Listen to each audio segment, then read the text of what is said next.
स्वागत है आपका अर्बन न्यूज़ में। मैं आपके साथ वासंती कलाल।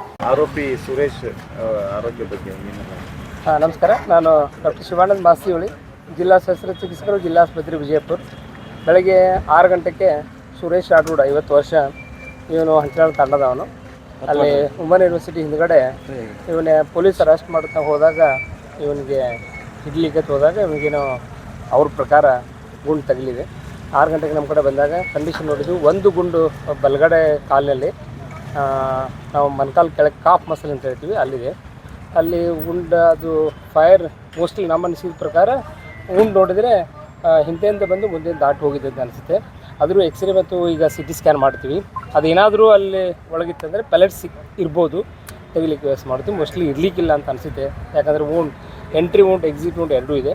ಅದರಲ್ಲಿ patient condition stable, pulse BP ಎಲ್ಲ ಚೆನ್ನಾಗಿದ್ದಾನೆ. ಏನು ಅವನಿಗೆ ಜೀವಕ್ಕೇನು ಹಾನಿ ಅಂತ ಏನಿಲ್ಲ. ಈಗ ನಮ್ಮ ಕಡೆ ಅಡ್ಮಿಟ್ ಇದ್ದಾನೆ. ನಾವು ಚಿಕಿತ್ಸೆ ಮುಂದುವರಿಸ್ತಾ ಇದ್ದೀವಿ. Yes sir, thank you sir.